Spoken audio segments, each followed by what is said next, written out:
ప్రభువైన యేసుక్రీస్తు నామములో చేరి వచ్చిన అందరికీ నా హృదయపూర్వకమైన వందనాలు తెలియజేస్తున్నాను. ఈరోజు వాక్య ధ్యానం నేర్చుకోవడానికి మనం ముందుకు సాగుదాం. ఈరోజు వాక్యం చెప్పడానికి కొంత ఎమోషనల్ ఫీల్ అవుతున్నాను నేను. ఎందుకనంటే ఈ వారంలో ఒక వార్త విన్నాను. అప్పటి నుంచి కొంత ఎమోషన్ అవుతున్నాను. కారణం ఏంటంటే ఈ మధ్య తెలంగాణలో, మన తోటి తెలుగు రాష్ట్రమైన తెలంగాణలో బీసీ కులగణన జరిగింది. అందులో క్రైస్తవుల సంఖ్య లెక్కబెట్టారు. తెలంగాణలో క్రైస్తవుల పర్సంటేజీ తెలంగాణలో ఇప్పుడు 1% ఉంది లెక్కలేస్తే. విన్నారు మీరు?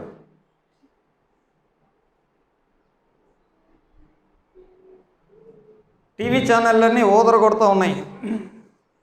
తెలంగాణలో క్రైస్తవులు ఏమైపోయారు,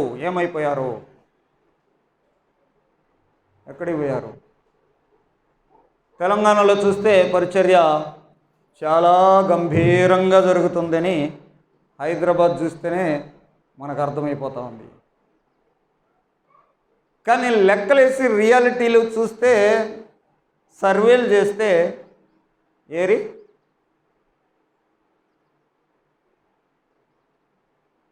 1%ఏనంట. ఇంత దరిద్రం ఇంతకుముందు ఎప్పుడూ లేదు.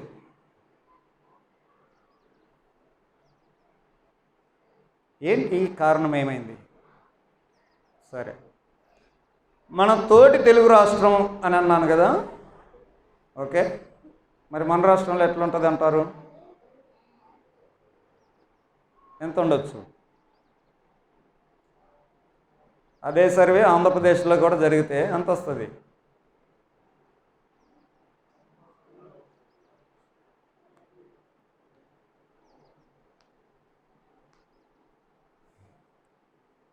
ఏమవుతుంది క్రైస్తవానికి? మరి చర్చిలు లేరా? చర్చిలు కట్టట్లేదా? సేవకులు లేరా? మరి వీళ్ళందరూ ఏంటి? తిరణాలు చేసే వాళ్ళందరూ ఏది?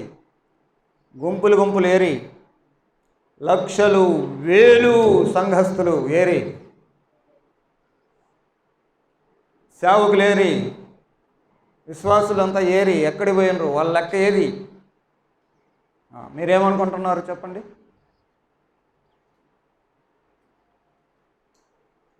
ప్రభుత్వం తప్పుడు లెక్కలు ఇచ్చింది అనుకుంటున్నారా?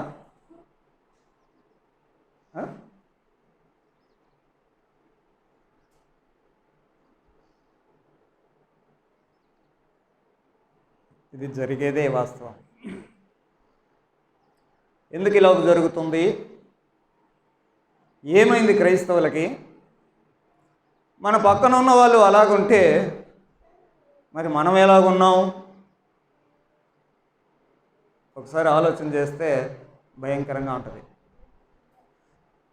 మన స్థానిక సంఘంలో శిష్యాభివృద్ధి శిక్షణ కోర్సు నేర్చుకుంటున్నాం కదా. అందులో కఠోరమైన వాస్తవాలు స్థానికంగా ఉన్నాయి అని నేర్చుకున్నాం. అప్పుడు మన గ్రామపు లెక్కలు వేసాం మనం కదా. ఎంత వచ్చింది పర్సంటేజ్?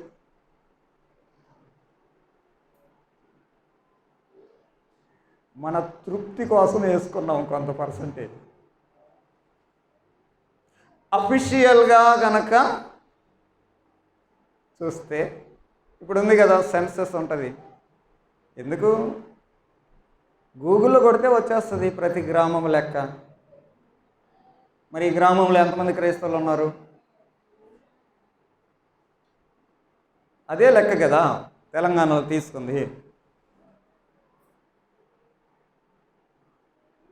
కఠోర వాస్తవాలు అని ఎందుకు అన్నారో మీకు ఇప్పుడు అర్థమైంది కదా.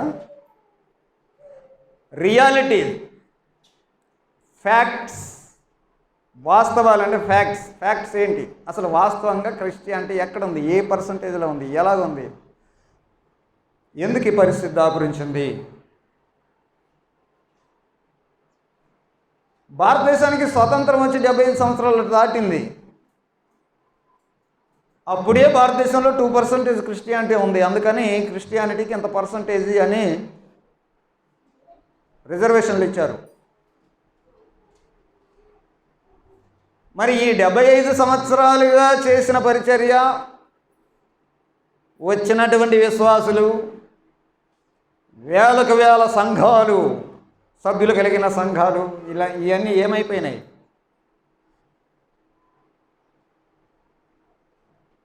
ఎక్కడో తేడా కొడుతుంది కదా. తేడా ప్రభుత్వం లెక్కలేయడంలో అనుకుంటున్నారా మీరు? కాదు, ఫ్యాక్ట్స్ చెప్పటంలో తేడా ఉంది. ఎవరి దగ్గర తేడా ఉంది? ప్రభుత్వం దగ్గర, క్రైస్తవుల దగ్గర?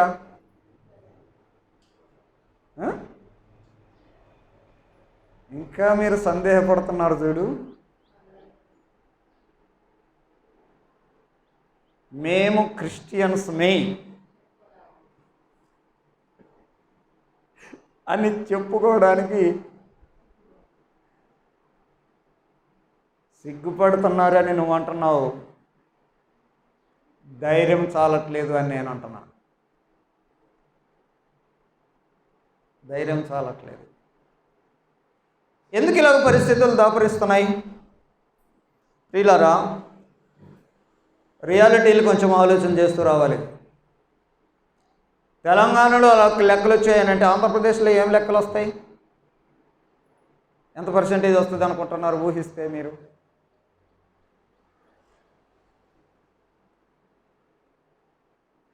పది గోత్రాలు ఒక తప్పు చేసి వెళ్ళిపోయినాయి. యోధా గోత్రం వారికి ఈ 2 గోత్రాల వాళ్ళకి చెప్పి ప్రవక్తలు అలసిపోయారు. వాళ్ళకైనట్టే వీళ్ళకి జరిగింది. అంతేనా? ఆ రాష్ట్రంలో అలాగుందంటే ఈ రాష్ట్రంలో ఏం పెద్ద స్పెషాలిటీ ఉంటుందా? ఏంటి, ఏమవుతుంది? ఎక్కడుంది మన పరిస్థితి? ఒకసారి ఆలోచన చేసుకోవాలి. ఏదో తేడా ఉంది. ఎక్కడ తేడా ఉంది? ప్రేమ దేవుని పిల్లరా, ఈ మధ్య వాట్సాప్ గ్రూపుల్లో ఒక పోస్ట్ బాగా చాలామంది పెట్టారు. అది క్రైస్తవులైనటువంటి యవన పిల్లలు, బాగా చదువుకున్న వాళ్ళు, మంచి నాలెడ్జ్ ఉన్న వాళ్ళు దాన్ని పోస్ట్ పెట్టారు. అందరి పోస్టులు మనం ఏం చూస్తున్నాం, కానీ క్రైస్తవులైనటువంటి పిల్లలు పెట్టిన ఒక పోస్టులో అదేముందంటే, మనల్ని పుట్టించినప్పుడే మన తలరాతను రాసినటువంటి దేవునికి నాకు అదివు ఇదివు అని అడగడం వేస్ట్ అనేది. బాగుంది కదా కొటేషన్? ఆల్రెడీ తలరాత రాసేశాడు. ఇక నువ్వు అడిగితే ఎంత, అడగకపోతే ఎంత? సో అడగడం వేస్ట్. కొటేషన్ చాలా బాగుంది. తలరాతలు రాసేటువంటి దేవుని విషయాల్లో అది వర్తిస్తుందేమో, కానీ క్రైస్తవ పిల్లలు ఈ మాటలు స్టేటస్లో పెట్టుకుంటున్నటువంటి విషయాలను చాలా బాధేసింది.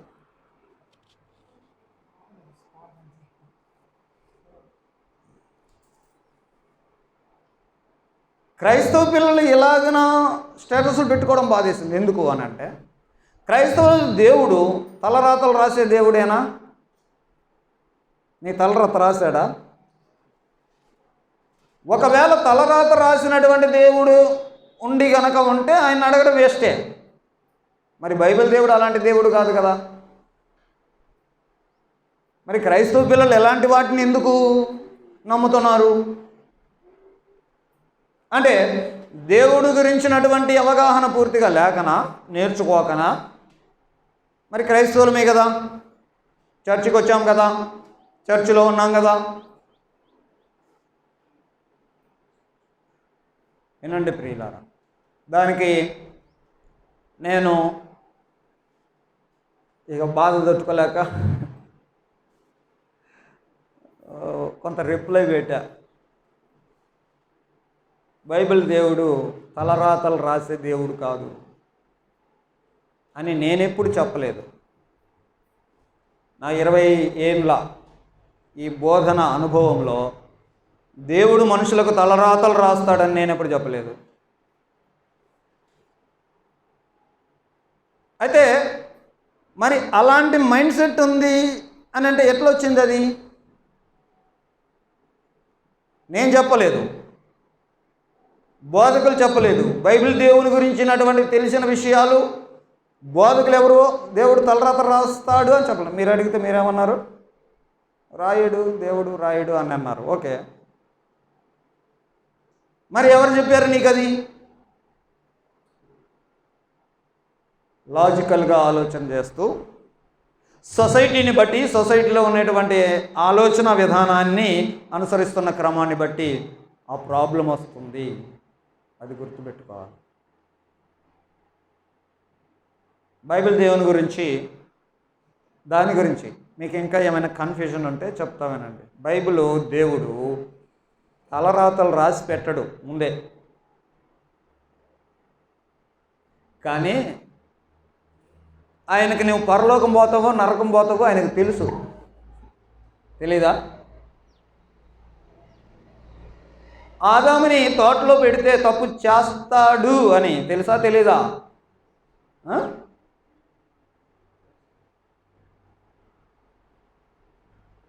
అలాగని అతను ఎలాగ తప్పు చేయాలి అని రాశాడా? ఒకవేళ రాస్తే రాసినట్టే తప్పు చేశాడు అని అనవచ్చు. కానీ అతను రాశాడా? దేవుడు రాశాడా తన తలరాతని? మరి ఆ తప్పు చేయడానికి కారణం ఎవరు? తను చేసుకున్న తప్పే కదా. సరే, ఎవరు మోసపుచ్చారో అయిన తర్వాత సంగతి. మొత్తం మీద తప్పు అయితే బాధ్యుడు ఎవరు? దానికి రెస్పాన్సిబుల్ ఆయనే. ఇది గుర్తుపెట్టుకోవాలి. బైబిల్ దేవుని గురించి సరైనటువంటి అవగాహన రావాలి. చాలా చోట్ల ఏం చేస్తాం? తలరాత తలరాత తలరాత తలరాత రాసి పెట్టింది అని లోకంలో అనేకులు అనుకుంటుంటారయ్యా. కానీ బైబిల్ దేవుడు అలాంటి దేవుడు కాదు కదా. కాబట్టి బైబిల్ దగ్గరికి వచ్చి నేర్చుకోవాలి. సో ఈరోజు నేను మీతో మాట్లాడుకునేటువంటి అంశం ఏంటంటే, క్రైస్తవులైన వారు మీరు పైకి ఎక్కుతూ వెళ్ళండి. వచ్చావా క్రైస్తవంలోకి? పైకి ఎక్కుతూ వెళ్ళు. మధ్యలో ఆగావా? పోలెక్కుతున్నావు, స్తంభం ఎక్కుతున్నావు, మధ్యలో ఆగితే కొద్దిసేపటికి ఏమవుతావు? కిందికి దిగి వస్తావు. ఇది నేను ఇక్కడ రాసిన పాయింట్. పైకి ఎక్కి వెళ్ళండి, లేకపోతే కిందికి దిగిపోతావు అంతే. కాసేపటికి ఇంకొద్దిసేపటికైనా కిందకి వచ్చేస్తావు, పైకి వెళ్ళలేదు కాబట్టి. లేదు నేను ఇక్కడే ఉంటాను అని ఎంతసేపు ఉంటావు? ఎంతసేపు ఉండలేవు. కాస్త సమయం ఎక్కువైనా ఆఖరికి మాత్రం నువ్వు కిందకి దిగిపోతావు. ఇది పైకి వెళ్ళే విషయం. ముందుకు సాగే విషయం. క్రైస్తవంలోకి వచ్చావు అని అంటే ముందుకు సాగి వెళ్ళండి. ముందుకు వెళ్ళకుండా ఆగావే అనుకో, కాసేపటికి ఏమవుతావు? ముందుకు వెళ్ళట్లేదు కాబట్టి అక్కడే ఉండవు, మళ్ళీ వెనక్కి వస్తావు. క్రైస్తవంలో ఉన్నటువంటి ప్రాబ్లం చూడండి. క్రీస్తులోనికి వచ్చేవాళ్ళు పైకి వెళ్తూ ఉండాలి, ముందుకు సాగుతూ ఉండాలి. మధ్యలో ఆగిపోతే ఏమవుద్దనంటే తిరిగి కిందకి వెళ్ళిపోతావు, లేకపోతే వెనక్కి వెళ్ళిపోతావు. ఎందుకంటే పర్సంటేజ్ వెనక్కి వెళ్ళిపోయింది, ఎందుకంటే పర్సంటేజ్ దిగిపోయింది. ఇప్పుడు మీకు అర్థమైందా? దేవుడు నాకు రాసి పెట్టాడు అని నువ్వు అనుకోకు. కుమ్మరి ఓ కుమ్మరి అని ఆయన కుమ్మరి, మనము మంటిమి. ఆయనకి ఇష్టమైన పాత్రను మనల్ని చేస్తాడు, ఆయనకి నచ్చిన పాత్రగా చేస్తాడు. అనే ఈ వర్షం తీసుకొని దేవుని చిత్తం ఉంటే చేస్తాడు, దేవునికి ఇష్టమైతే చేస్తాడు అనుకుంటారు చాలామంది. ఒక రకంగా దీన్ని కూడా ఆయనకి ఇష్టమైనట్టు చేస్తాడు, ఆయనకి ఇష్టమైనట్టు రాసినట్టే కదా, దాన్ని కూడా తలరాత అనుకుంటున్నారు. ఏమండి, ఆ కుమ్మరి, ఆ మట్టి, ఆ పాత్ర విషయం ఆలోచన చేస్తే మంచి పాత్ర తయారు కాలేదు. కారణం ఎవరు? కుమ్మరా లేకపోతే మట్టా? మీరేమనుకుంటున్నారు? కుమ్మరి అనుకుంటున్నారు. కాదు, మట్టి ప్రాబ్లం. మట్టి బాగా చేతిలోనికి కనుక వస్తూ ఉందనుకో, దాన్ని అనుకూలంగా దాన్ని ఎన్ని రకాలుగా వంచాలో వంచి చేస్తాడు ఆయన. మట్టి సరిగా చేతిలోకి రావట్లేదనుకో, గట్టిపడి లేకపోతే రకరకాల ఇట్లా రాలేదనుకో, ఏం చేస్తాడు? ఇసిరి పడేస్తాడు. కాబట్టి మంచి పాత్ర తయారైంది అని అంటే కారణం కుమ్మరా మట్టా? మట్టి అనే సంగతి ఎంతమందికి తెలుసుకుంటున్నారు? సో నీ రాతను దేవుడు ఫిక్స్ చేయలా. నీ రాతను ఎవరు ఫిక్స్ చేస్తున్నారు? నువ్వు చేసుకుంటున్నావు. యేసుక్రీస్తులోకి వచ్చిన తర్వాత మనం ముందుకు సాగి వెళ్ళాలి, పైకి వెళ్తూ రావాలి. దానికి అపోస్తుడైనటువంటి పౌలు జీవితాన్ని మనము కొంత ఆలోచన చేస్తూ నేర్చుకుందాం. అపోస్తుడైన పౌలు ఫిలిప్పీలకు పత్రిక రాస్తూ 3వ అధ్యాయంలో రాస్తూ ఉన్నాడు, నేను దేవునిలోనికి వచ్చినందుకు చాలా సంతోషిస్తున్నాను. నేను దేవునిలోనికి వచ్చాను, చాలా సంతోషిస్తున్నాను అని అన్నాడు. ఆనందించండి అని అన్నాడు. నాతో పాటు మీరు కూడా ఆనందించండి అని చెప్తూ ఉన్నాడు. మరి వచ్చిన తర్వాత ఇక చాలే అనుకొని ఆగిపోదామా? పౌలైతే నేను ఆగిపోవాలనుకోవట్లేదు, నేను వాస్తవానికి మంచి పొజిషన్లోనే ఉన్నాను. తన లైఫ్ గురించి చెప్తున్నాడు. ఇక్కడ చదివిన మాటల్లో 5వ వచనం, 8వ దినమున సున్నతి పొంది తిని ఇశ్రాయేలు వంశపు వాడను, బెన్యామీను గోత్రంలో పుట్టిన హెబ్రీయుల సంతానమైన హెబ్రీయుడును, ధర్మశాస్త్ర విషయంలో నేను పరిశీయుడును, ఆసక్తి విషయంలో సంఘాన్ని హింసించాను, ధర్మశాస్త్రము వలనైనటువంటి నీతి విషయంలో నేను అనింద్యుడును. చాలా బాగానే ఉన్నా. ఇది యేసుక్రీస్తులోకి రాకముందు కూడా పౌలు జీవితం బాగానే ఉంది. అయినను నాకు లాభసాటికమైనవి ఏవో వాటిని క్రీస్తు నిమిత్తం నష్టంగా ఎంచుకున్నాను అని అంటున్నాడు. కాబట్టి దానికి బెటర్ యేసుక్రీస్తులో ఉంది, కాబట్టి యేసుక్రీస్తులోనికి వచ్చాను. యేసుక్రీస్తులో ఉండేటువంటి ఆ విషయాలన్నీ నేను సంపాదించుకోవడానికి ఇప్పుడు నాకు కలిగిన ఆ స్టేటస్ని అదంతా వదిలేసి ఇక ముందుకు వెళ్తున్నాను అంటున్నాడు. 9వ వచనం, క్రీస్తును సంపాదించుకొని ధర్మశాస్త్ర సంబంధమైన నా నీతి వలన కాక క్రీస్తునందలి విశ్వాసమైన వలననైన నీతి, అనగా విశ్వాసాన్ని బట్టి దేవుడు అనుగ్రహించే నీతి గలవాడనై ఆయన యందు అగుపడు నిమిత్తం. కాబట్టి నాకు కలిగిన దాంతో నేను సాటిస్ఫై అవ్వట్లేదు, నాకు ఇంకా కావాలి. యేసుక్రీస్తునందు నాకు ఏమైతే లాభమో అవన్నీ నాకు కావాలి. కాబట్టి వీటన్నిటిని నష్టాలుగా పెంచుకుంటున్నాను. ఒక మంచి నీతి, ఆల్రెడీ నీతి ఉంది, దానికంటే ఇంకా బెటర్ నీతి కావాలనుకుంటున్నాను. అది యేసుక్రీస్తున్న ద్వారా దేవుడు అనుగ్రహించే నీతి.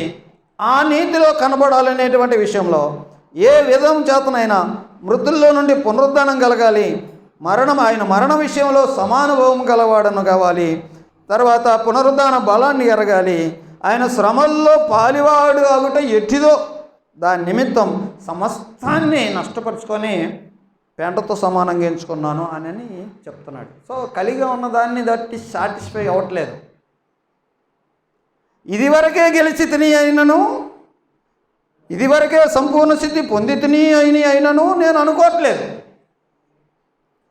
నేను దేని నిమిత్తము క్రీస్తు యేసు చేత పట్టబడుతున్నా దాన్ని పట్టుకోవాలని పరిగెడుతున్నాను. ఆగిపోలేదు, నేను పరిగెడుతున్నాను. నాకు కావాలి ఇక. I want to be grow. నాకు ఇంకా కావాలి. నీతి ఉంది, నాకు ఇంకా నీతి కావాలి. దేవుల్లో అనిందంగానే బాగానే కనపడ్డా, కానీ ఇంకా బాగా కనపడాలి. ఇదే కదా. నేను ఇదివరకే ఓకే వచ్చాను అనుకుంటే సాటిస్ఫై కావట్లేదు. నాకు ఇంకా కావాలి, కాబట్టి ఇంకా బెటర్గా కనపడడానికి నేను ముందుకు పరిగెడుతున్నాను అని అన్నాడు. సహోదరులారా, నేను ఇదివరకే పట్టుకొని ఉన్నాను అని తలంచను. మీకు అర్థమవుతుందా? నేను ఇదివరకే పట్టుకొని ఉన్నాను అని తలంచను. అయితే ఒకటి చేస్తున్నాను, వెనకొన్నవి మరచి ముందున్న వాటి కొరకై వేగిరపడుచు క్రీస్తు యేసునందు దేవుని ఉన్నతమైన పిలుపునకు కలుగు బహుమానం పొందాలని గురి యొద్దకే పరిగెత్తుచున్నాను. కాబట్టి మనలో సంపూర్ణమైన వారందరము ఈ తాత్పర్యమునే కలిగి ఉందము అని అంటున్నాడు. ముందుకు సాగాలి. నేను సాగుతున్నాను. మరి ఆయన పిలుచుకున్నటువంటి వారు అందరం కూడా ఈ తాత్పర్యాన్ని, ఈ భావాన్ని కలిగి ఉందాము అని అంటున్నాడు. ప్రేమ దేవుని పిల్లారా, పౌలు గారి జీవితంలో ఆయన ఒక స్థాయికి వచ్చాడు. నేను ఇదివరకే వచ్చేసాను, గెలిచాను, సాధించాను, వచ్చింది అని సాటిస్ఫై కాలేదు. ఒకవేళ అక్కడే సాటిస్ఫై అయ్యింటే ఈరోజు మనం నేర్చుకునే అంశంలో ఏమయ్యేది మీరు చెప్పండి? ఎక్కాను, ఆగాను, సాటిస్ఫై అయ్యాను అని అంటే ఇంకొంతకాలానికి ఏమైంది? దిగిపోయేవాడు. కానీ పౌలు గారు మనకు నేర్పించే పాఠం ఏంటంటే, మీరు క్రైస్తవులు అయ్యారు. అందుకే ఈ మాట చదువుతూ ఉన్నాం. ఏంటి? 14వ వచనం. క్రీస్తు యేసునందు దేవుని ఉన్నతమైన పిలుపునకు కలుగు బహుమానం పొందాలని గురి యొద్దకు పరిగెడుతున్నాను. 15వ వచనం. కాబట్టి మనలో సంపూర్ణులమైన వారందరం ఈ తాత్పర్యాన్నే కలిగి ఉందాము. సో ముందుకు సాగుతున్నాను. దేవుళ్ళకి వచ్చిన వాళ్ళందరూ ఇలాంటి భావమే కలిగి ఉందాం. ముందుకే వెళ్దాం, లేదా పైకే వెళ్దాం. ఆగిపోతే కిందకి వెళ్ళిపోతాం. నేను ఇందాక ఒక ఎగ్జాంపుల్ చెప్పా, వాట్సాప్ స్టేటస్ ఎగ్జాంపుల్. ఎందుకు ఆ స్థితికి దిగజారిపోయారు, ఎందుకు ఆ స్థితిలోనికి వెళ్ళిపోయారు అని అంటే, ఎక్కడో ఒక చోట మనిషి ఆగిపోయారు. మీకు సాధారణంగా చాలా ఎగ్జాంపుల్స్ కూడా మన కళ్ళ ముందే ఉన్నాయి. ఫెలోషిప్కి రావడం, స్థానిక సంఘంగా కూడుకోవడం, కొన్ని వారాలు కొన్ని నెలలు ఆగిపోయాడు అనుకోండి, మనిషి ఏమవుతాడు? ఓకే, నీకు నువ్వు బాప్తిసం తీసుకున్నావు, రక్షణలోకి వచ్చావు, పాపక్షమాపణ వచ్చింది, ఓకే, కొన్ని రోజులు ఫెలోషిప్ ఆగిపోయావు, ఏమవుతుంది? మనకే ఎగ్జాంపుల్స్ తెలుసు. ఆగిపోతే వచ్చే నష్టం, దిగజారిపోతాం, లేకపోతే వెనక్కి వెళ్ళిపోతాం. వెనక్కి వెళ్ళిపోకుండా ఉండడానికి జాగ్రత్త పడాలి. ఆ వెనక్కి వెళ్ళిపోయేటువంటి దానికి కారణం ఏంటి అని అంటే, ఎక్కడో నువ్వు ఒక చోట ఆగావు. పౌలు గారు ఆగలేదు.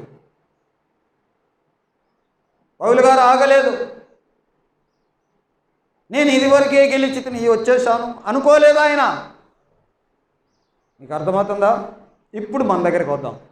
ప్రేమ దేవుని పిల్లారా, యేసుక్రీస్తులోకి వచ్చావు, ఏదో ఒకరోజు సువార్త విన్నావు, అదే యేసుక్రీస్తులోకి అలాగొచ్చావు, సువార్త విన్నావు, ఏదో ఒకరోజు బాప్తిసం తీసుకున్నావు, దేవుని వాగ్దానాన్ని బట్టి నీకు పాపక్షమాపణ దేవుడు ఇచ్చాడు, నిన్ను విలువ పెట్టి కొన్నాడు, ఒక స్థానిక సంఘంలో ఉండేటట్టుగా నిన్ను ఆయన పరిశుద్ధపరిచి పరిశుద్ధులుగా ఉండడానికి నిన్ను పిలుచుకున్నాడు. అది స్థానిక సంఘం. నిన్ను ఆయన పిలుచుకున్నాడు. మరి పిలుచుకున్న తర్వాత ఇంకా చాలామంది చాలు అనుకుంటున్నారు. యేసును ఒకసారి అంగీకరించు, నీకు పరలోకంలో టికెట్ అని బోధలు విని నమ్మావా? ఇంకా చాలు, అయిపోయింది అన్నట్టుగా అక్కడి వరకు ఆపేస్తే ఇక ముందుకు సాగేది ఎప్పుడు? ముందుకు సాగడానికే కదా ప్రభువారు ఎన్ని హెచ్చరికలు ఇచ్చాడు. హెబ్రీయులకు రాసిన పత్రిక 10వ అధ్యాయం 24వ వచనంలో, హెబ్రీయులకు రాసిన పత్రిక 10వ అధ్యాయం 24వ వచనంలో ఏం చెప్తుంది? కొందరు మానుకొనుచున్నట్టుగా సమాజముగా కూడుట మానక, సమాజముగా కూడుట మానక అని బైబిల్ చెప్తా ఉంటే నువ్వు మానుకుంటే ఇంకా నాకు చాలు, నాకు రక్షణ వచ్చింది, ఇక నీకు పరలోకమే నాకు డైరెక్ట్ ప్లేసు అని అనుకుంటే ఎలా? మరి దానికి వారకూడికలు ఎందుకు? ఆదివారం రావాల్సిన అవసరం ఏమి? నీకు చాలు అనుకుంటే బైబిల్ స్టడీలు ఎందుకు? ప్రేయర్ సెషన్లు ఎందుకు? చేసే పొరపాటు ఎక్కడ జరుగుతుందో చూడండి. మధ్యలో ఎక్కడో చాలు నాకు వచ్చింది అనుకొని ఆగిపోవడాన్ని బట్టి వెనక్కి వెళ్ళిపోతున్నావు. ప్రాబ్లం వెనక్కి వెళ్ళిపోవడం కాదు, దానికి ముందు నువ్వు ఆగడమే కదా, ఆగడమే ప్రాబ్లం.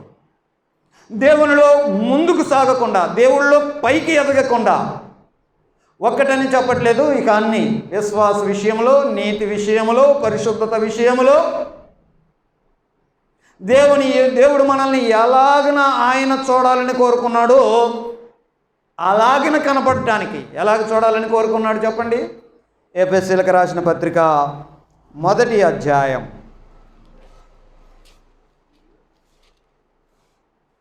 4 నుంచి 6 వరకు ఉన్న వచనాలు ఏం చెప్తుందంటే, ఎట్లనగా తన ప్రియనియందు తాను ఉచితముగా మనకు అనుగ్రహించిన తన కృపామహిమకు కీర్తి కలుగునట్లు యేసుక్రీస్తు ద్వారా తనకు కుమారులనుగా స్వీకరించుటకై మనలను ముందుగా తన కోసం నిర్ణయించుకొని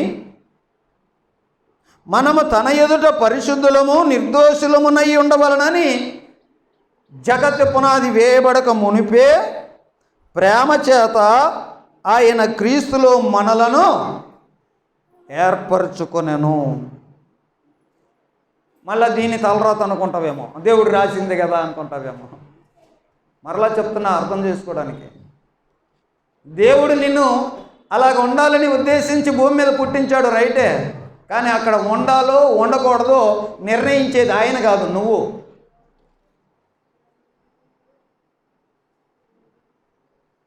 ఇంకా మీకు అర్థం కావడానికి ఆ విషయాన్ని తలరాత రాసి పెట్టింది. ఒక పాట ఉంటుంది, ఏంటి? ఎన్ని తలచినా ఏది అడిగినా జరిగేది నీ చిత్తమే. ఆయన చిత్తమేనా? ఎవడో తలరాతను నమ్మేవాడు రాసిన పాట అది.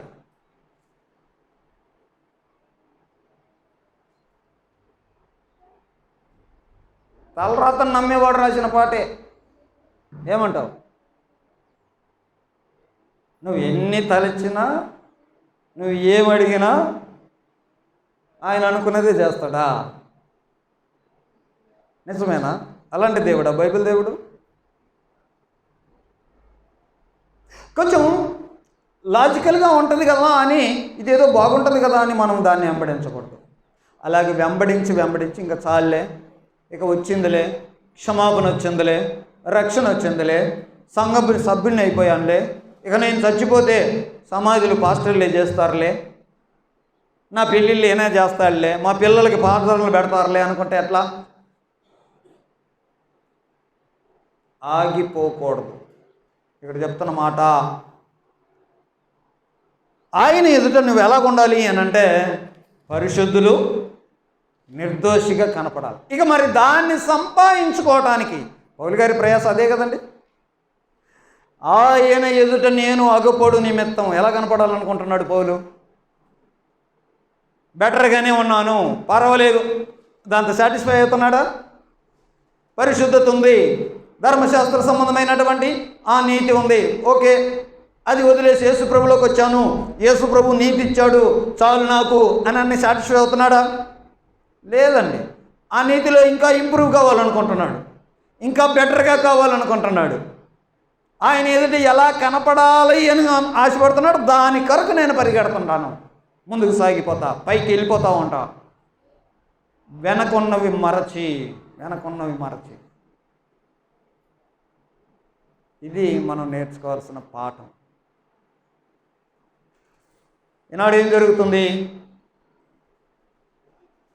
క్రైస్తవ్యంలో ఏం జరుగుతుంది? యేసుప్రభువులోకి వచ్చావా, ఓకే, అంతటితో ఆగిపోతున్నావు కాబట్టి వెనక్కి వెళ్ళిపోతున్నావు.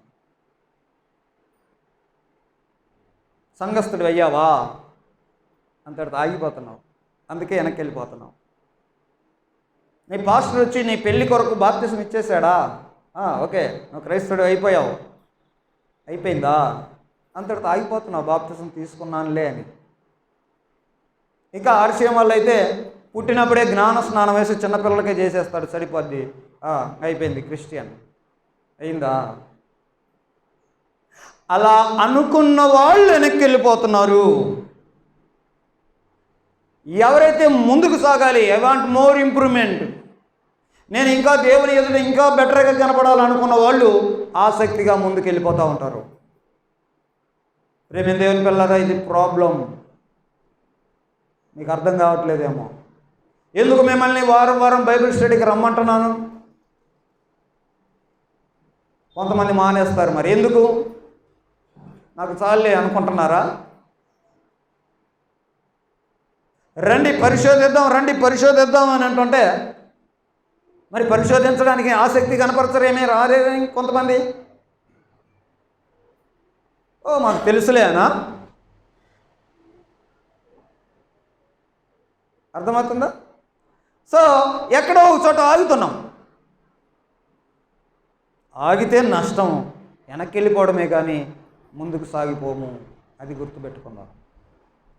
ప్రేమ దేవుని పిల్లరా, వెనక్కి వెళ్ళిపోయిన వాళ్ళు చాలా నష్టపోయారు. వెనక్కి వెళ్ళిపోవడానికి కారణాలు చాలా కావచ్చు. ముఖ్యంగా ఇవే ఫెలోషిప్స్ ఈరోజు జరుగుతున్నాయి. మరి ఫెలోషిప్స్ ఇప్పుడు జరగట్లేదయ్యా, మరి అన్ని కార్యక్రమాలు జరగట్లేదంటే ఎందుకు జరగట్లేదు? శుభ్రంగా జరుగుతున్నాయి. సంవత్సరానికి 3 రోజులు తిరణాల్లో, ఏమంటున్నాను విన్నావా? సంవత్సరానికి 3 రోజులు తిరణాల్లో మీరు చేసే మీటింగులు, మీరు పెట్టుకునే మీటింగులు, మీరు చేసే తిరణాల్లో తప్ప ఇంకేముంది ఆడ?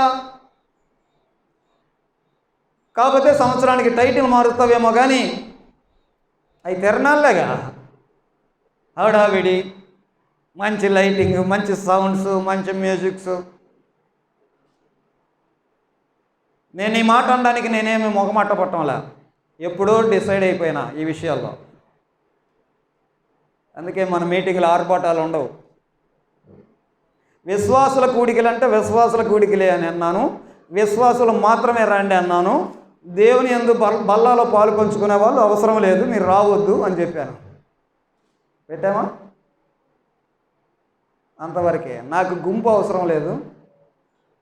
అది విశ్వాసులకు సంబంధించింది, విశ్వాసులకే. సువార్త కూడికలు అంటే సువార్త లేని అందని వారికే సువార్త. బల్లలో పాలు పంచుకునే వాళ్ళందరూ సువార్త కూటాలు ఎందుకండి? కానీ మనం పెట్టే మీటింగ్లు ఈరోజు ఏం జరుగుతున్నాయి సమాజంలో? మీకు అర్థమవుతుందా నేను చెప్పేది? క్యాచ్ చేయండి. ఎక్కడ జరిగింది ప్రాబ్లం? ఎందుకు ఇలాగ దిగజారిపోయాం? ఎందుకు మన పర్సంటేజ్ తగ్గిపోయింది? ఎందుకు తగ్గిపోయిందో చెప్పనా? ఇదే. మన లోపల ఏదైతే దేని కొరకు పరిగెత్తాలో దాని కొరకు పరిగెత్తట్లేదు. ఒక రకంగా ప్రభువులోకి వచ్చాములే అని ఒక చోట ఆగిపోతూ ఉన్నావు. మరి మిగతా కార్యక్రమాలు చేస్తూ ఉన్నావు. దేనికై ఉపయోగం? మా ప్రేయర్ ఫెలోషిప్లో పోయిన సోమవారం ప్రేయర్ ఫెలోషిప్ నెలకోసారి మేము ప్రేయర్ చేసే ఫాస్టింగ్ ప్రేయర్ చేసే ఆ గుంపు ఉంది కదా, అందులో ఒక ప్రాముఖ్యమైన ఒక పాయింట్ చేశారు. ఇది సమ్మర్ సీజన్ వస్తుంది, ఇక మీటింగులన్నీ బాగా జరుగుతాయి, ప్రార్థన చేద్దాం మీటింగుల కొరకు. ఏంటంటే మీటింగులు పెడుతున్నాం కానీ ఎవడు రక్షణలోకి రావట్లేదు. మా అంశం అది. మీటింగ్ పెట్టాలంటే ఎంత ఖర్చు అవుతుంది?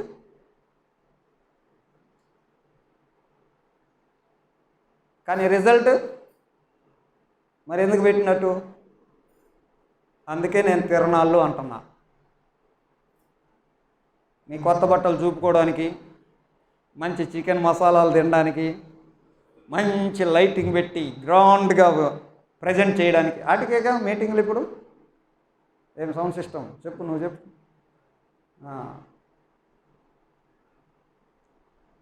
వెళ్ళాల్సినటువంటి విషయం, ఎదగాల్సినటువంటి విషయం, ముందుకు సాగాల్సినటువంటి విషయం, దాన్ని పక్కన పెట్టి మేము క్రిస్టియన్స్ అయ్యాము అనుకొని అక్కడే ఆగిపోతే ప్రోగ్రెస్ లేదు. అలాగన చాలా విషయాల్లో మనం ఆలోచన చేస్తాం. ఎగ్జాంపుల్స్ బైబిల్ గ్రంథంలో ఇజ్రాయేలీలు ఒక ఎగ్జాంపుల్.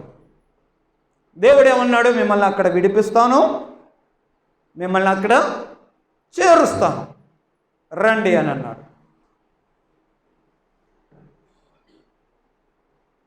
వీళ్ళు మధ్యలో ఒక చోటకి వచ్చి ఆగిపోయారు. దగ్గరికి వచ్చి కొంతమందిని వేగువారిని పంపించి, అవతల దేశం మనం వెళ్ళబోయేటువంటి దేశం ఎట్లుందో చూసి రాపండి అని కొంతమంది వేగులు పంపిస్తే 10 మంది రాంగ్ రిపోర్ట్ ఇచ్చారు. ఆ రాంగ్ రిపోర్ట్ని బట్టి ఇక మనము వెళ్ళలేము అని డిసైడ్ అయ్యారు.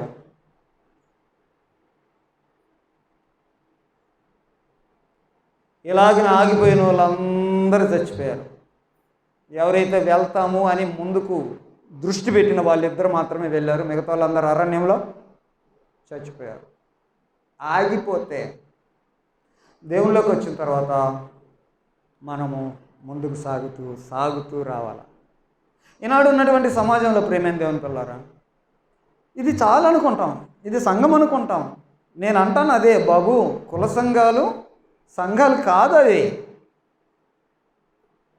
కుల పెద్దలు సంఘ పెద్దలు కారు. ఎన్నిసార్లు చెప్తున్నా? ఎవరికి ఎక్కుతుంది? ఎవరికి అర్థమవుతుంది ఆ సంభాషణ? అది కాదు, అది ప్రాసెస్ కాదు. రండి మన ఛానల్ ఒకసారి చూడండి, సంఘం అంటే ఏంటి అని 6 గంటల సేపు ప్రసంగం, 6 ప్రసంగాలు చేశా. సంఘం అంటే అది మీరు అనుకునేది కాదు. బంతి పెడితే సంఘ సభ్యత్వం వస్తే వీళ్ళందరూ లిస్టులో ఉంటారా? తెలంగాణ లిస్టులో సర్వేలో తేలుద్దా? ప్రాబ్లం అది. మీరు అంటున్నారా? మనుషుల ఎదుట నన్ను ఒప్పుకోవడానికి ఎవడైతే సిగ్గుపడతాడో ఒక రోజున వీళ్ళను బట్టి నేను సిగ్గుపడతాను. చెప్పుకోవడానికి సిగ్గుపడ్డా. మరి మీరు క్రిస్టియన్స్ కాదా అంటే వాళ్ళని ఏమంటారు? క్రిస్టియన్సే, బాప్తిజం తీసుకున్నా, క్రైస్తవ పెళ్లి చేసుకున్నా. నేను చచ్చిపోతే మీ సమాధుల మీద క్రైస్తవ వాక్యాలు ఉన్నాయి. మేము క్రిస్టియన్సే, మేము పరలోకమే ఉంటుందా? అందుకే రియల్ క్రిస్టియానిటీని అర్థం చేసుకోండి. ఇది వాస్తవం. సంఘం ఎలాగుంటుంది, సంఘ క్రమం ఎలాగుంటుంది, వాక్యం ఇలా చెప్తుంది, ఇలా ధ్యానించండి, దేవుళ్ళు ఇలాగుండండి అని 20 సంవత్సరాల నుంచి నేను బోధ చేస్తూ ఉన్నా. నేను ఇలాంటి బోధ చేస్తున్నా ఇక్కడ కాబట్టి నా మీద దాడి చేస్తారు కానీ నా బోధ మీద దాడి చేయలేకపోతారు. నేను చెప్పింది తప్పు అని ఏ ఒక్కడన్నా అన్నాడా? అనలేదు. కానీ బోధన మీద దాడి చేయలేనప్పుడు బోధకుని మీద దాడి చేస్తారు. ఓ ఆయన గురించి మాకు తెలుసులే, ఆయన ఇట్టాటోడులే, ఆయన అట్టాటోడులే, ఆయన ఇండ్లకు రాడులే, ఆయన ఇంటింటికి తిరిగి ప్రార్థనలు చేయడులే. బోధకుని మీద దాడి చేస్తారు. కొంతమంది అన్నారు, అన్నా మీ దగ్గరికి ఎక్కువ మంది రారు కదా, మరి అక్కడే ఎందుకన్నా మంచి ప్లేస్లో చూడవచ్చు కదా, చేయొచ్చు కదా. ఉన్నారు ఇలాంటి సేవకులు చాలామంది. కొంతమంది వేరు వేరు ప్రాంతాల్లో చేస్తూ ఉంటారు. ఇక్కడ కొన్ని రోజులు, అక్కడ కొన్ని రోజులు. ఏమన్నా మొన్న అక్కడ చేస్తుంటే అక్కడ ఎవడు రావట్లేదన్నా, కొద్దిమంది వస్తున్నారన్నా, అందుకని అక్కడ మానుకున్నా. నేను అలా మానుకోలేదు. ఎందుకు చెప్పనా? సత్య సంబంధమైనటువంటి వాక్యాన్ని వివరించడానికి శేషమైన మిగులుతుంది అని. నేను చెప్పే ఈ సత్య సంబంధమైనటువంటి విషయాలు ఎప్పటికైనా నిలిచిపోతాయని కొద్దిమంది అయినా చెప్పుకుంటూనే సాగుతూ ఉన్నాను. అర్థమైందా? పర్సంటేజ్, ఇప్పుడు నా దగ్గర ఉన్న పర్సంటేజ్ రైట్ పర్సంటేజేనా? ఏమంటారు? మామూలు లెక్కలైతే క్రిస్టియానిటీ 20%, 25%, 30% అనొచ్చు మీరు. నా దగ్గర ఉన్న పర్సంటేజ్ తక్కువే. మరి ఇది రైటేగా, రియల్. ఎందుకనంటే సత్యం దగ్గర రైట్గా ఉంటుంది. నా దగ్గరికి అందరు రాలేరు, అందరికీ ఎక్కవు, అందరికీ నచ్చవు, బోధ నచ్చదు. ఎలాగో సరి అయినటువంటి బోధ చేయాలో అది ఇక్కడ చేస్తాం కాబట్టి అది అందరికీ నచ్చదు. నచ్చే ప్రజలు ఎట్లాగుంటారంటే, ఏమి నచ్చే ప్రజలు ఎట్లా ఉంటారంటే, తిమోతికి పత్రిక రాస్తూ పౌలు గారు అన్నారు, తిమోతి జనం ఎట్లా ఉన్నారంటే అని చెప్పి, ఎట్లా ఉంటారు అని అంటే ఆ విషయాలు చెప్తూ తిమోతికి రాసిన పత్రిక, మొదటి పత్రిక 4వ అధ్యాయం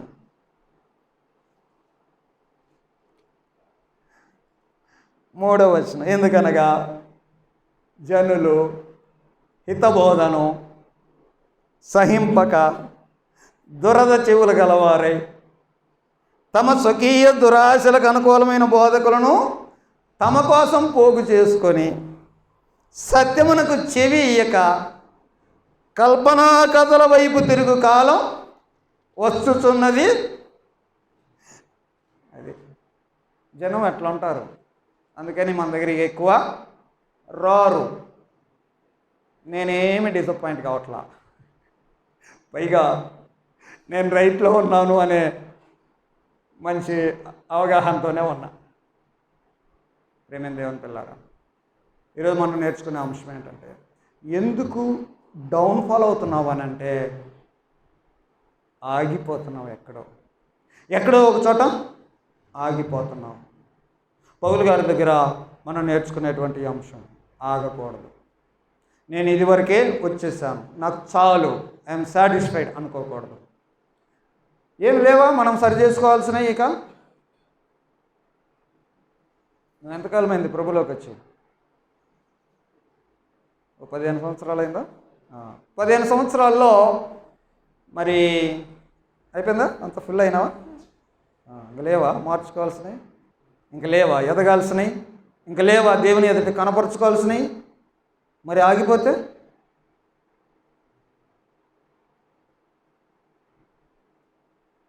అయ్యో, ఆగిపోకూడదు. కొంచెం కష్టం అనిపిస్తుంది, కానీ పరిగెత్తుకుంటూ రావాలా? పరిగెత్తుకుంటూ దేవుని సంగతులు నేర్చుకోవడానికి ఆసక్తిగా రావాలా?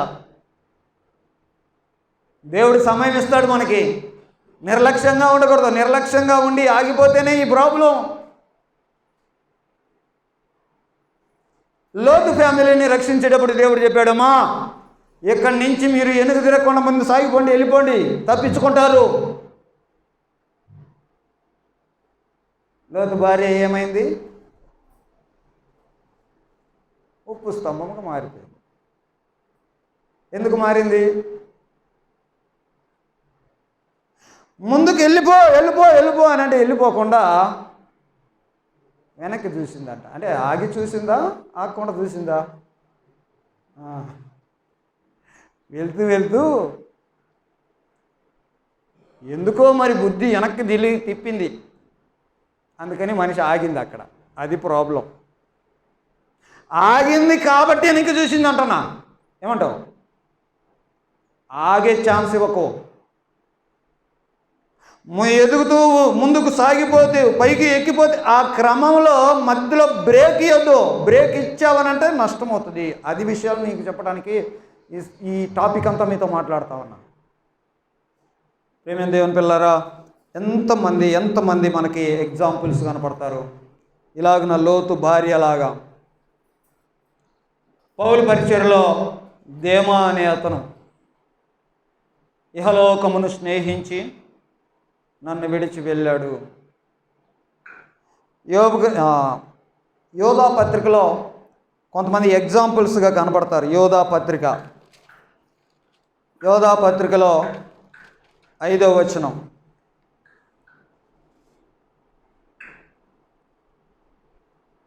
ఈ సంగతులన్నీ మీరు ముందటనే ఎరిగి ఉన్నారు. మీరు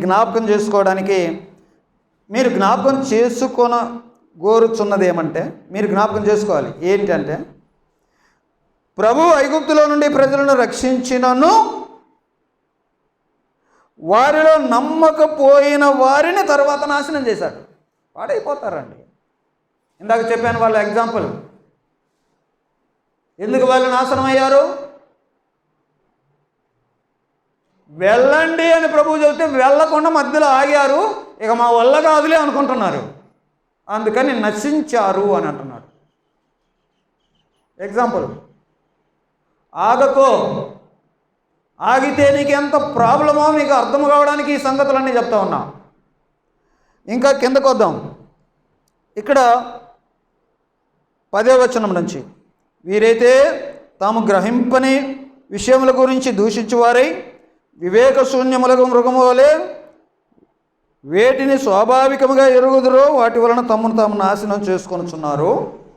11. అయ్యో వారికి శ్రమ. చూడండి, ఆగిపోయిన వాళ్ళు. వారు కయ్యేను నడిచిన మార్గం. కయ్యేను గురించి నీకు తెలుసు కదా.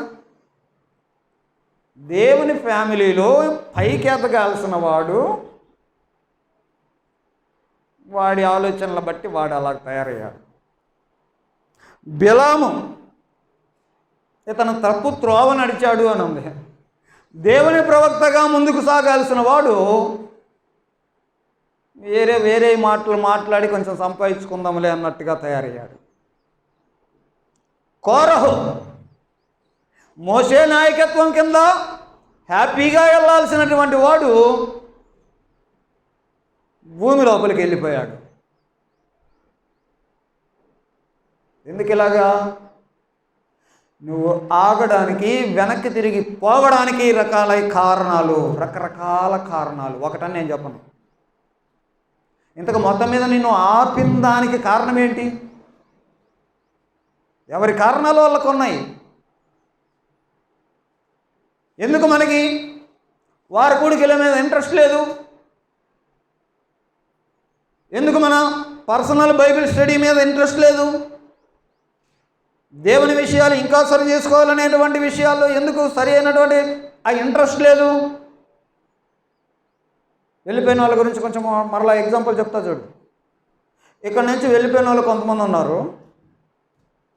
వాళ్ళు వెళ్ళిపోవడానికి కారణం వాక్యము కాదు, సత్యము కాదు, బోధకుడు కానే కాదు. వాళ్ళు వెళ్ళిపోవడానికి కారణం ఏంటంటే, సాటి సహోదరుణ్ణి క్షమించలేక, లేకపోతే సహోదర ప్రేమ లేక, వాళ్ళు ఉన్నారు కాబట్టి మేము రామని ఎగ్గరగొట్టి మానుకున్నారు. ఏమంటావు? వాక్యం నచ్చక కాదు, బోధకుడు నచ్చక కాదు. ఈ బాగానే ఉన్నాయి. వాళ్ళకి నచ్చంది ఏంది? వాళ్ళు ఉన్నారు ఆడ, అందుకని మేము రాము. ఎన్నిసార్లు చెప్తారండి వాక్యం? ప్రభువు నిన్ను ప్రేమించాడు. నువ్వేమన్నా పెద్ద మంచోడివేనా నిన్ను ప్రేమించింది? కాదు కదా. మరి నిన్ను క్షమించాడు. మరి నీ బొట్టోళ్ళే కదా పక్కన వాళ్ళు కూడా. సంఘము అనేటువంటి అంశంలో నేర్చుకునేటప్పుడు ఇవన్నీ నేర్పలేదా? ఇవి నేర్పుతాం. రండి, ఎదగండి. ఈ సత్య సంబంధమైన విషయాలు చెప్తుంటే నచ్చని వాళ్ళు నచ్చకుండా వెళ్ళిపోతుంటారు. వాళ్ళు వెళ్ళిపోవడానికి కారణం ఏంటి చెప్పాను. అది వేరే వేరే వ్యక్తులకు వేరే వేరే కారణాలన్నీ ఉన్నాయి. వారు ఆగిపోవడానికి, వాళ్ళు వెళ్ళిపోవడానికి కారణం ఏంటి? కారణం నిన్ను ఆపడానికి గల కారణం ఏంటి? ఆ కారణం నిన్ను ఆపింది. ఆపడితే నువ్వేమనుకున్నాడు? పర్లేదులే, కొన్ని రోజులు ఆగొచ్చులే, కొన్ని రోజులు ఆగుదాములే,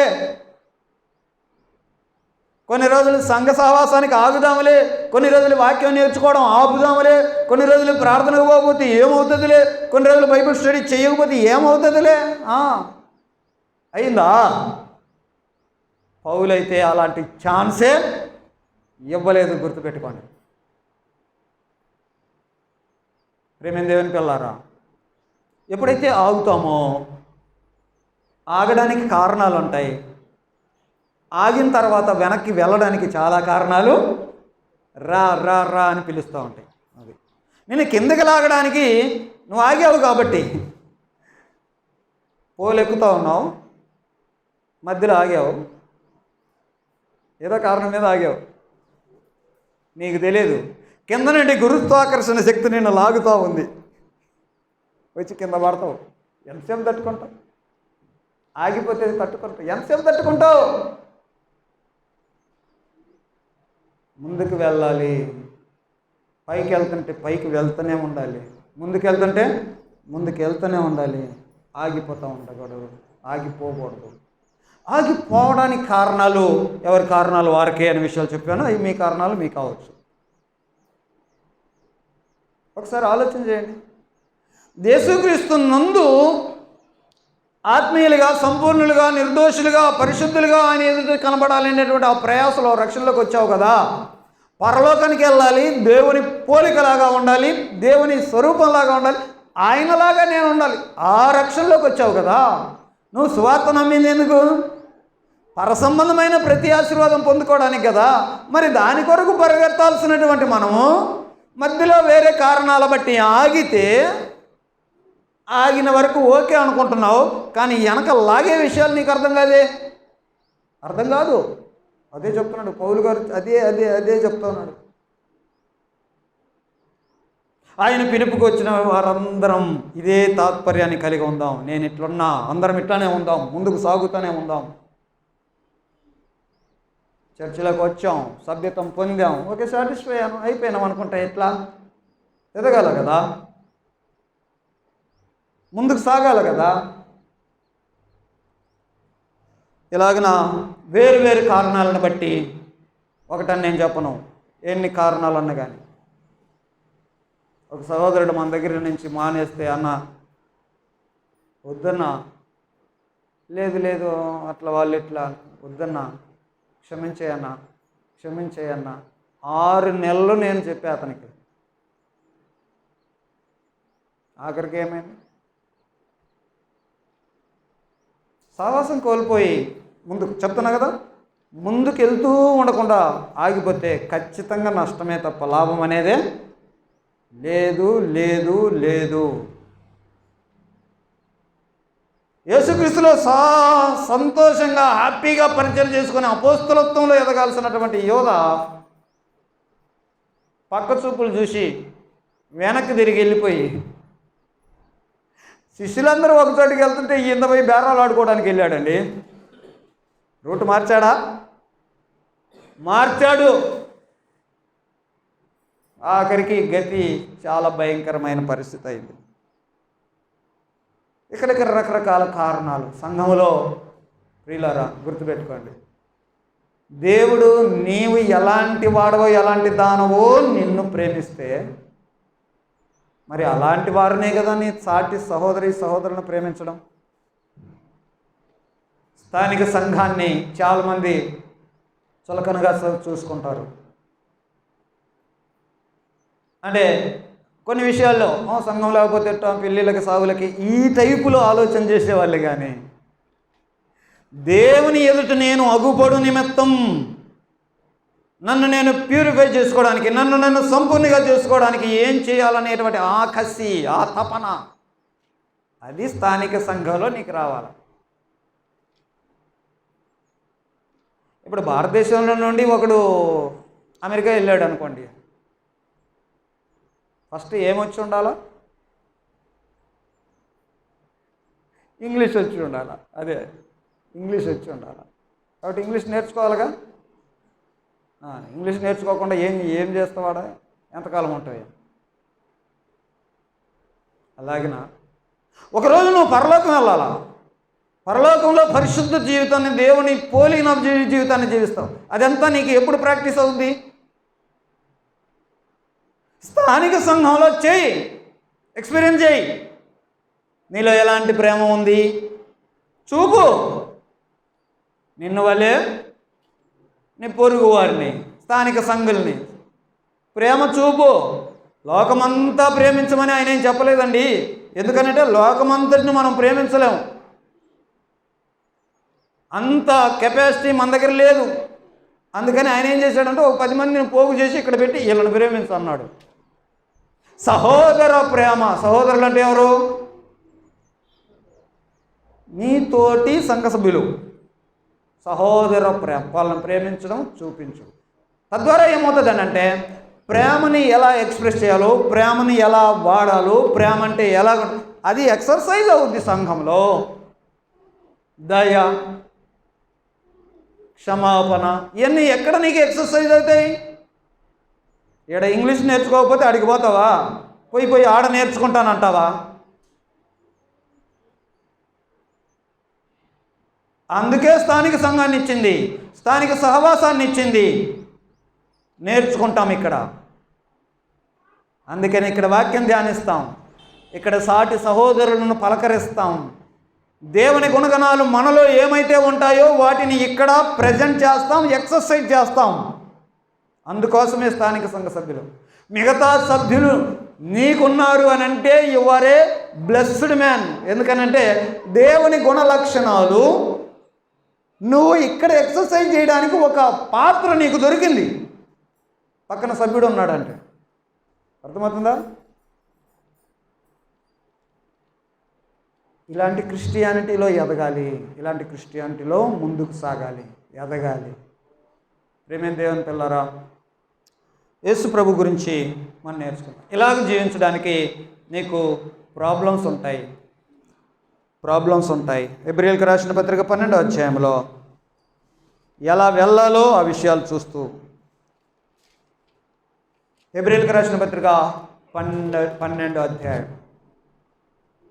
ఇంత గొప్ప సాక్షి సమూహం, పౌలు లాంటి సాక్షి సమూహం ఉంది కాబట్టి సులువుగా చిక్కులు పెట్టే పాపాన్ని విడిచిపెట్టి విశ్వాసమున కర్త దాన్ని కొనసాగించువాడైన యేసు వైపు చూచు మన ఎదుట ఉంచబడిన పందెమున ఓపికతో పరిగెత్తుదాం. అది నీకేదో కష్టం వచ్చిందనో, ఏదో ప్రాబ్లమ్స్ వచ్చాయనో, ఏవో నచ్చలేదనో ఈ రీజన్స్ కాదు. అవి పోతాయనో, రిజర్వేషన్లు పోతాయనో, లేకపోతే ఏయో పోతాయనో కాదు. క్రీస్తులకు వచ్చావంటే విశ్వాసానికి కర్త దాన్ని కొనసాగించేవాడైన యేసు వైపు చూచుచూ ముందుకు పరిగెత్తు. ప్రభు కష్టాలు వచ్చాయి, ఆయన తన ఎదుట ఉంచబడినటువంటి దాన్ని చూస్తూ వీటిని అసలు పట్టించుకోకుండా వెళ్ళాడు. మనం అలాగా వెళ్ళాలా. అలాగ వెళ్ళడానికి మనం ప్రయాసపడదాం, ముందుకు సాగడానికి వెళ్దాం, పైకి వెళ్ళడానికి వెళ్దాం. ఆగే అవకాశం లేకుండా చూసుకుందాం. తద్వారా వెనక్కి వెళ్ళిపోకుండా మనల్ని మనం కాపాడుకుందాం. ప్రార్థన చేసుకుందాం అందరం.